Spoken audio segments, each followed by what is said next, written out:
allowance that I actually brought at that time was 40,000 pesos, so that's like 80,000 yen. And that's actually very reasonable, like a month or two, because for the food, guys, when it comes, but that's actually like very, I think, if you're not really like a person who like buy a lot of things every now and then 80,000 yen is, I think, quite bigger already, because the food here, monthly food, like based on my experience, it could be if you really want to like really save money, so you can like stretch your budget, so you can just maybe 10,000 yen would be enough if you're not really like a person who really eats a lot. So 10,000 yen, so expect like 10,000 yen up to 20,000 yen, and so that's around 10,000 pesos in a month. Again, the transportation, you don't really need to use like train like every day, because again, you have your bicycle with you. So yeah, about 20,000 yen per month would be your monthly expenses here, like your necessities. Aside from that, you're gonna be paying health insurance as well. So this is kind of like PhilHealth in the Philippines. When I was a student back then, I paid about, I think, as far as I can remember, about 2,000 yen. I think 1,600 yen, as far as I can remember. That was like monthly for my health insurance. And then what else did I pay? When it comes to, you would also receive this pension, like for example, when you get old and you'll get this amount of money, but it's not really like I think it's not really mandatory, and you can also apply for, what's this, like, what do you call that, exemption? Exemption, I think that's the right word to say, exemption for that. Pension payment is quite expensive. It's about 16,000 yen, and 16,000 yen for someone who is still studying and who is only allowed to work 28 hours per week, that is kind of like hard to actually pay. So you can ask for an exemption to that. You can go to the city hall, or you can ask your school how to do that. And then also you can apply for, I think, tax exemption as well. Please expect, guys, that working for 28 hours here doesn't actually pay that much. I mentioned that as well on my first video. 28,000 yen, 20 hours per week, depending on the rate as well per hour. But if you work in, let's say, like coffee shop or maybe a factory, expect that your rate, depending on, again, on the location, because every city here like has different salary range, or like hourly wage, you know what I mean? So for example, it's about around 900 to maybe 1,000 yen per hour. So 900 yen is about 450 pesos per hour. So if you multiply that by 28,000, so that's what you get every week. Yeah, so it's not really that big, right? So please don't expect that you're gonna be living here like a princess or like a king.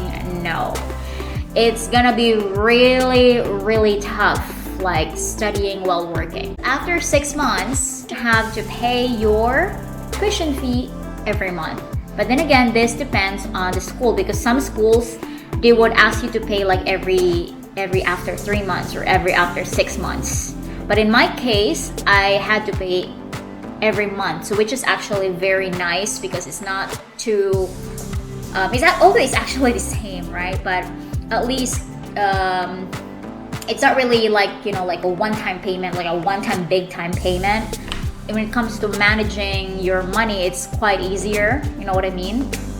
So there you go. So start paying your bills, like your tuition fee in your apartment. That's the time that you're gonna feel like, oh my god, this is really like adulting 101 already. You know what I mean?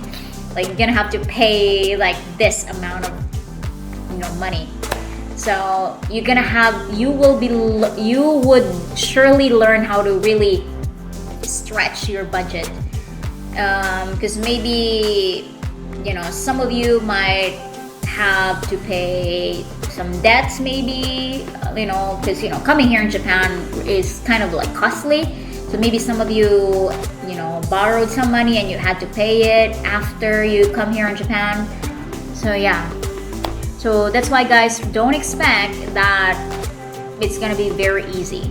Expect that it's gonna be tough, like coming here in Japan as a student visa. But my advice is just don't give up. Just keep going no matter how hard the situation is, because you should always think of your goal, right? And your goal is like to have a working visa after.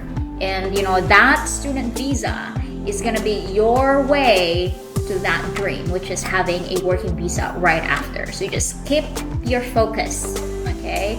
There might be times that you feel like giving up. I also went to that point where I kind of questioned my decision. Hey, I had a nice job, I think, back in the Philippines. It's not really, my job wasn't really that hard compared to what I was doing back then here, when I was still studying. But then I always go back to my goal, which is to have a working visa right after the program. And that actually kept me going, and that kept me fighting, okay? Because I know that after this program there is something better coming, right? There is something better that's waiting for me right after the program. And so after that, expect, guys, that you will be studying here also every day from Monday to Friday. In my case, we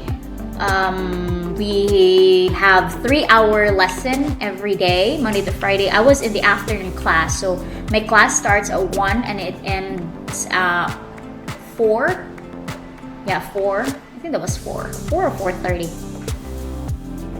I think 4:30, because we had breaks in between. Guys, your first job here is not easy as your job back then. I can't even imagine myself being in a job where it's totally different from what I used to be doing before. But I'm proud of it. That's part of the process. You should always think that that's part of the process. It's not really an easy journey all the time. You have to go through that to make you a better person. That your school will gonna be bugging you for your fees, so you have to be on time when it comes to your payment.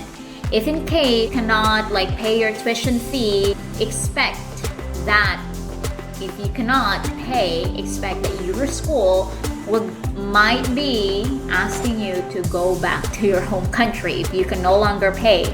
Because I had this she's not really my classmate, but she was the classmate of my friend, because we were in a different class. She was not able to pay her tuition fee. She can no longer pay it because she was not even working, or because I don't know, maybe she was just too lazy to work.